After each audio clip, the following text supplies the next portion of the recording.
Welcome friends at educational platform के इस YouTube channel में आप सभी दर्शकों का बहुत बहुत स्वागत है। आज हम लोग बीएड 2022-24 के छात्र छात्राओं प्रशिक्षुओं के लिए पेडागोजी विषय पर डिस्कशन करने जा रहे हैं, जो उनकी परीक्षा 2023 में आयोजित होने वाली है।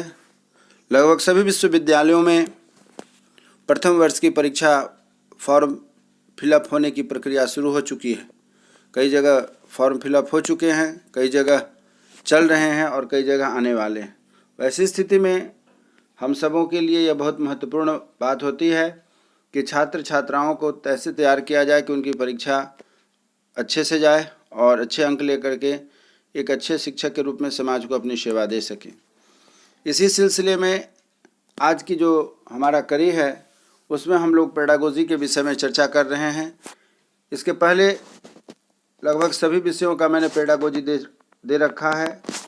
जनरल पेपर जो कोर्स 1 से लेकर के कोर्स 6 तक पढ़ाई होती है, उसकी भी हमने महत्वपूर्ण क्वेश्चंस कैसे आ रहे हैं, क्या आ रहे हैं, इसकी सीरीज में दे चुका हूं। आप हमारे इस YouTube channel at educational platform के यूट्यूब चैनल पर जाकर के आराम से इन सभी क्वेश्चंस को देख सकते हैं कि परीक्षा में किस तरीके के प्रश्न आते हैं।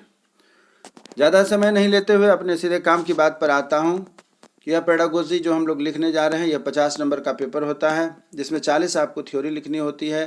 3 यूनिट में आपके क्वेश्चंस होंगे। हर एक यूनिट से 2-2 प्रश्न रहते हैं, अर्थात 6 प्रश्न रहेंगे।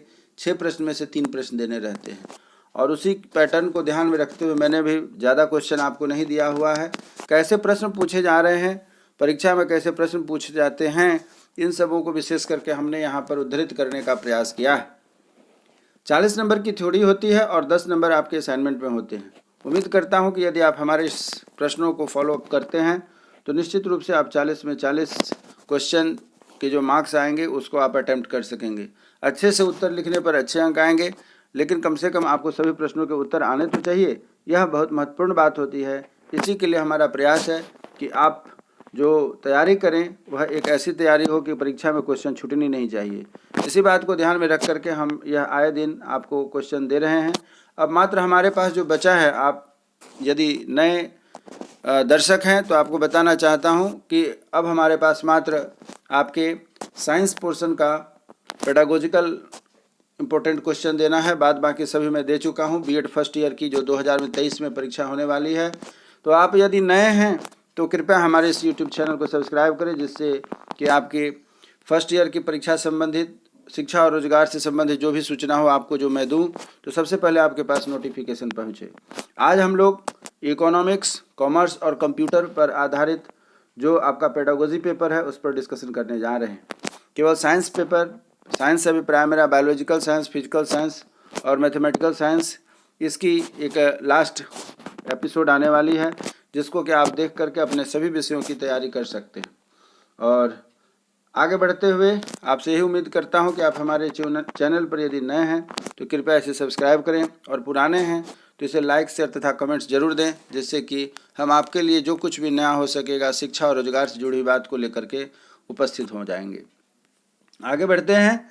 आज का हमारा टॉपिक है pedagogy of economics. Pedagogy of economics में किस तरीके के प्रश्न आते हैं उस पर हम लोग चर्चा कर रहे हैं, जिससे कि आपकी परीक्षा में कोई क्वेश्चन छूटे नहीं।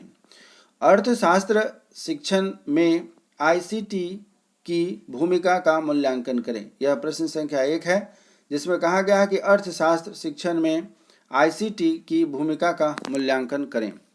इसी प्रकार प्रश्न संख्या 2 है आपके पास, वह है कि विद्यालयी स्तर पर अर्थशास्त्र शिक्षण के सामान्य एवं विशिष्ट उद्देश्यों की विवेचना करें। विद्यालयी स्तर पर अर्थशास्त्र शिक्षण के सामान्य एवं विशिष्ट उद्देश्यों की विवेचना करें। आगे बढ़ते हैं। प्रश्न संख्या 3 क्या कहता है, ध्यान से देखिएगा। अर्थशास्त्र शिक्षण में अर्थशास्त्र के विभिन्न विषयों से क्या संबंध है, इसे बताना है। अर्थशास्त्र शिक्षण में अर्थशास्त्र का विभिन्न विषयों से संबंध क्या है, इसके बारे में आपको स्पष्ट करना है। प्रश्न संख्या 3 के बाद अब प्रश्न संख्या 4 है कि हाई स्कूल कक्षाओं में अर्थशास्त्र की पाठ्यचर्या के आलोचनात्मक विवेचना करें। हाई स्कूल कक्षाओं के अर्थशास्त्र की पाठ्यचर्या के आलोचनात्मक विवेचना करें। इस प्रश्न को दूसरे तरीके से भी आपसे पूछा जाता है, घुमा करके वह प्रश्न यह पूछता है या पूछ सकता है कि अर्थशास्त्र की पाठ्यपुस्तक या पाठ्यवस्तु का चयन एवं संगठन करते समय किन किन सिद्धांतों को ध्यान में रखना चाहिए, इसकी विवेचना करें। फिर से रिपीट करता हूँ, अर्थशास्त्र की पाठ्यपुस्तक या पाठ्यवस्तु का चयन एवं संगठन करते समय किन किन सिद्धांतों को ध्यान में रखना चाहिए, इसकी विवेचना करें। प्रश्न संख्या 5 कहता है कि वैश्वीकरण और उदारीकरण ने दुनिया भर में अर्थशास्त्र की अवधारणा को कैसे बदल दिया है, इस पर अपने विचार दें। वैश्वीकरण और उदारीकरण ने दुनिया भर में अर्थशास्त्र की अवधारणा को कैसे बदल दिया है, इसके बारे में अपने विचार दें, इसकी विवेचना करें। प्रश्न संख्या 6 कहता है कि अर्थशास्त्र शिक्षण की एक प्रभावी तकनीक के रूप में भूमिका निभाना पर चर्चा कीजिए। फिर से रिपीट करता हूँ, अर्थशास्त्र शिक्षण की एक प्रभावी तकनीक के रूप में भूमिका निभाना पर चर्चा कीजिए। ठीक है। इसी प्रकार प्रश्न संख्या 7 पर हम लोग देखते हैं। प्रश्न संख्या 7 है जो टिप्पणी के रूप में आपको दी गई है, वह यह है कि आर्थिक नागरिकता क्या है। ख कहता है कि विधि व प्रविधि में अंतर बताएं। ग कहता है अर्थशास्त्र विज्ञान तथा कला दोनों हैं। अर्थशास्त्र विज्ञान तथा कला दोनों हैं, कैसे। घ कहता है कहानी कथन विधि क्या है। कहानी कथन से मतलब कहानी हम बच्चों को सुना करके कैसे उन्हें अपने विषय के प्रति रुझान पैदा करें, जागरूकता पैदा करें, इसे कहते हैं कहानी कथन विधि। कहानी कथन विधि के बारे में आपको लिखना है। और अंग है 5वां है, उसे कहते हैं डाल्टन योजना क्या है, इस पर बात करें। 5वां है, छठा है सहकारी और अधिगम क्या है। और यहाँ जो आप देख रहे हैं वह 6 अर्थात 7वां है व्याख्यान विधि। तो यहाँ हम लोग जो यह सभी प्रश्न दिए गए हैं वह आपको अर्थशास्त्र के एस्पेक्ट में जवाब देने हैं। आपको इन सभी पॉइंट्स में से किन्हीं 3 पर उत्तर लिखने के लिए आएंगे, टिप्पणी लिखने के लिए आएगी। तो यहाँ जो हम जवाब देंगे अर्थशास्त्र के सापेक्ष में कि कैसा इन सबों का उत्तर होगा, इसका आपको तैयारी करके जाना है। उम्मीद करता हूँ कि अर्थशास्त्र का यह जो महत्वपूर्ण प्रश्न दिया गया है आप निश्चित रूप से इसका लाभ लेंगे और इस लाभ के आधार पर आपका पेपर अच्छा जाएगा, जिससे कि आप 40 में 40 प्रश्नों को अटेम्प्ट कर 40 से 40 अंकों के जो प्रश्न होंगे उन सभी प्रश्नों को आप अटेम्प्ट कर सकेंगे। चलिए अब नेक्स्ट हमारा जो पेडागोजी का पेपर है वह है कॉमर्स अर्थात वाणिज्य। पेडागोजी ऑफ कॉमर्स पर हम लोग चर्चा करने जा रहे हैं। कॉमर्स की परिभाषा क्या है, इस पर हम लोग ध्यान देते हैं। कॉमर्स की परिभाषा क्या कहती है, कॉमर्स की परिभाषा दीजिए। पहला प्रश्न कहता है कि कॉमर्स की परिभाषा दीजिए तथा इसकी प्रकृति एवं विषय क्षेत्र की विवेचना करें। कॉमर्स की परिभाषा दीजिए तथा इसकी प्रकृति एवं विषय की विवेचना करें। दूसरा प्रश्न है कि हाई स्कूल स्तर पर कॉमर्स शिक्षण के क्या उद्देश्य हैं, इसकी विवेचना करिए। फिर से क्वेश्चन रिपीट करता हूँ, हाई स्कूल स्तर पर कॉमर्स शिक्षण के क्या उद्देश्य हैं, इसकी विवेचना करें। इसी पर आधारित दूसरे तरीके से इस प्रश्न को पूछा जाता है कि माध्यमिक स्तर के वर्तमान वाणिज्य पाठ्यक्रम की सीमाओं का परीक्षण करें। माध्यमिक स्तर के वर्तमान वाणिज्य पाठ्यक्रम की सीमाओं का परीक्षण करें। और दूसरे तरीके से भी फिर अन्य तरीके से आपके प्रश्न जो पूछे जाते हैं वह है कि वाणिज्य पाठ्यक्रम का महत्व एवं उद्देश्य क्या है। वाणिज्य पाठ्यक्रम का महत्व एवं उद्देश्य क्या है, इसकी व्याख्या करें। तो इस तरीके से आपने देखा कि एक प्रश्न को यहाँ कई तरीके से घुमा करके बनता है और इस तरीके से आपको घुमा घुमा के प्रश्न पूछे जाते हैं और आप इसकी तैयारी करके आएंगे।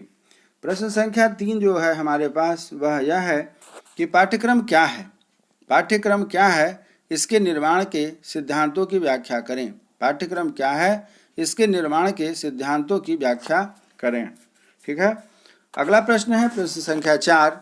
वह यह कहता है कि एक उत्तम पाठ्यपुस्तक में कौन कौन से गुण होने चाहिए। एक उत्तम पाठ्यपुस्तक में कौन कौन से गुण होने चाहिए। कॉमर्स में पाठ्यपुस्तक के कार्यों का उल्लेख करें। कॉमर्स में पाठ्यपुस्तक के कार्यों का उल्लेख करें। अर्थात किसी भी विषय की जो हम बुक सेलेक्ट करते हैं तो उन्हें हमें किन किन बातों का ध्यान रखना चाहिए उस किताब को, उस पुस्तक को, उस पाठ्य पुस्तक को सेलेक्ट करने में, और कौन कौन से ऐसे मुख्य भाग होते हैं जिन्हें ध्यान रख करके हम कहते हैं कि यह बुक, यह पाठ्यपुस्तक अच्छी है या फिर यह पाठ्यपुस्तक उपयोगी है। इन्हीं प्रश्नों को ध्यान में रखते हुए, इन्हीं बातों को ध्यान में रखते हुए यह प्रश्न बन रहा है जिसमें कहा गया है कि एक उत्तम पाठ्यपुस्तक में कौन कौन से गुण होने चाहिए। कॉमर्स के पाठ्यपुस्तक में इनके कार्यों का उल्लेख करें। अब प्रश्न बनता है प्रश्न संख्या 5। प्रश्न संख्या 5 क्या कहता है कि कॉमर्स शिक्षण में व्याख्यान पद्धति क्या है, या वाद विवाद पद्धति क्या है, या विचार विमर्श विधि क्या है। यह आपको 3 तरह के प्रश्न जनरली कॉमर्स में बनते हैं जो मैं आपके सामने रख रहा हूँ।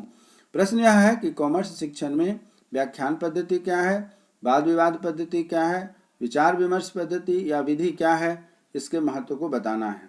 इसी तरीके के प्रश्न को और कुछ घुमाया गया है। वह यह कहता है कि एक अच्छी शिक्षण पद्धति के गुणों का संक्षेप में वर्णन करें।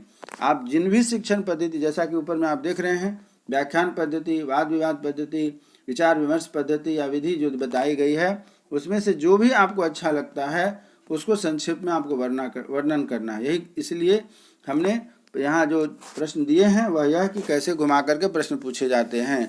एक अच्छी शिक्षण पद्धति के गुणों का संक्षेप में वर्णन करें। और छठा प्रश्न यह है कि समस्या समाधान विधि तथा खेल विधि के बारे में अंतर बताना है। समस्या समाधान विधि और खेल विधि। समस्या दृश्य समाधान, इसका देखिएगा थोड़ा मेरे बोलने में सुधार किया है। समस्या दृश्य समाधान विधि तथा खेल विधि, इन दोनों में अंतर बताना है आपको। समस्या दृश्य समाधान विधि तथा खेल विधि, इन दोनों में अंतर आपको बताने हैं। इस प्रकार हमारा यह कॉमर्स अर्थात वाणिज्य का क्वेश्चन जो है महत्वपूर्ण क्वेश्चन कैसे आ रहे हैं वह पूरा होता है। अब आगे बढ़ते हैं हम लोग कि pedagogy of commerce. Pedagogy of commerce में किस तरह से प्रश्न पूछे जा रहे हैं, इस पर हम लोग आगे चर्चा करते हैं। तो पेडागोजी ऑफ कॉमर्स क्या है, इस पर भी प्रश्न बनते हैं और बहुत सारे स्टूडेंट्स कॉमर्स के कंप्यूटर के हैं, इसलिए मेरी जिम्मेवारी बनी है कि इस पर भी आधारित आपको प्रश्न दे सकूं। जैसा कि मैंने शुरू में कहा है कि हमारे पास अब एकमात्र पेडागोजी का जो पेपर बचा है वह है साइंस का। आप हमारे चैनल पर यदि नए हैं तो कृपया इसे सब्सक्राइब करें, पुराने हैं तो लाइक शेयर के साथ साथ कमेंट्स जरूर करें।